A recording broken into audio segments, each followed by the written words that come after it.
FC Barcelona vs R.C.D. Mallorca, tactical and strategic analysis, with special focus on Marc Bernal. When FC Barcelona face R.C.D. Mallorca, the fixture may not always carry the glamour of a European night, but tactically it is one of La Liga's most revealing contests.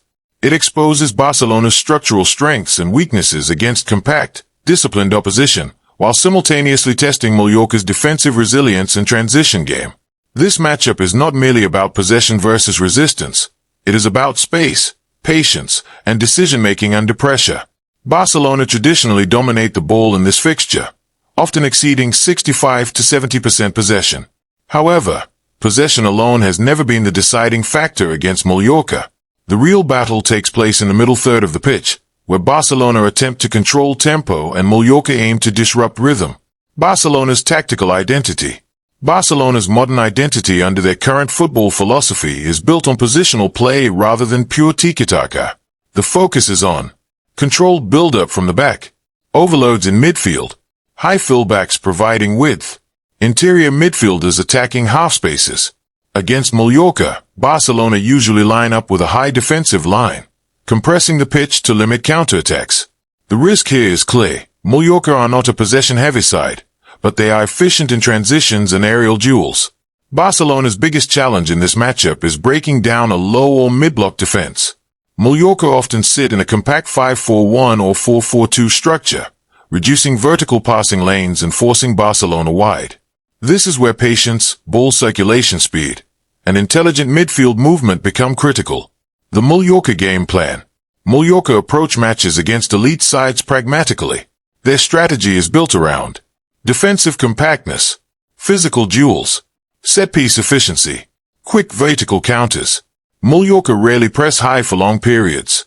Instead, they allow Barcelona to have sterile possession in deeper areas and trigger pressure once the ball enters central zones. Their defensive line remains narrow, forcing Barcelona to cross, a calculated risk that Mallorca are comfortable taking due to their aerial strength. Set pieces are Mallorca's most dangerous weapon. Historically, a significant portion of their goals against stronger sides come from corners, free kicks, or second ball situations. This places enormous responsibility on Barcelona's defensive organization. Midfield, the deciding battlefield. The midfield duel defines this fixture. Barcelona rely on technical superiority and positional intelligence, while Mallorca depend on intensity, pressing triggers, and tactical fouls. This is where Marc Bernal becomes an especially intriguing figure. Marc Bernal, profile and tactical importance. Marc Bernal represents Barcelona's long-term vision in midfield. Still in the early phase of his professional development, Bernal is already recognized for positional discipline, press resistance, intelligent passing angles, calm decision-making under pressure. Unlike traditional attacking midfield prospects, Bernal operates deeper, closer to the defensive line. His role is not to create highlights, but to provide stability, something crucial against a side like Mallorca. Against compact teams, the holding midfielder's job becomes exponentially harder. He must maintain circulation speed, break lines with vertical passes, cover counter-attacking lanes, provide defensive balance when fullbacks advance. Bernal's composure is his biggest asset. Mallorca often attempt to disrupt rhythm through aggressive midfield pressing and physical challenges. A young midfielder without positional awareness can easily lose control under such pressure. Bernal, however, is known for playing within structure rather than forcing play. Why Bernal matters against Mallorca. Mallorca's counter-attacking threat means Barcelona cannot afford sloppy turnovers in central areas. The pivot role becomes the team's safety valve. Bernal's presence allows Barcelona to push interiors higher, maintain defensive rest shape, control second balls after clearances.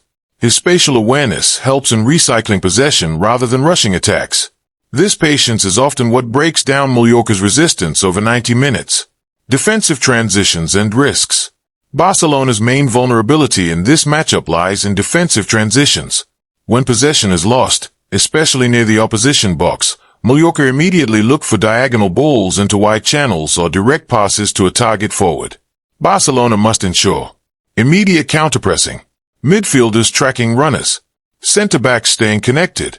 Bernal's positioning during attacking phases is critical here.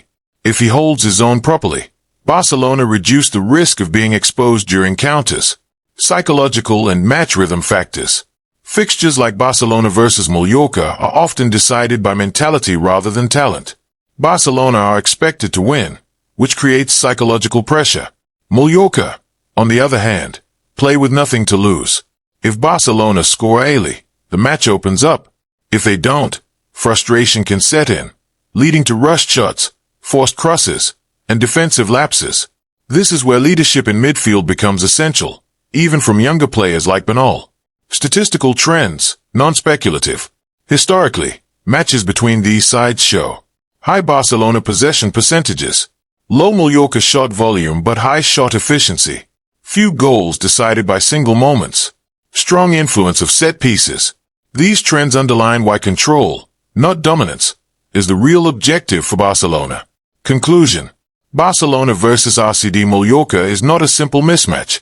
It is a tactical examination of patience, structure, and intelligence. Mallorca tests Barcelona's ability to remain disciplined, while Barcelona tests Mallorca's defensive endurance. Marc Bernal symbolizes the future of Barcelona's midfield, not through flair, but through balance and control. Against a side like Mallorca, his role may not grab headlines, but it could quietly determine the outcome. In modern football, matches are not won by possession alone. They are won by understanding space, managing transitions, and making the right decisions at the right moment. This fixture is a perfect example of that reality.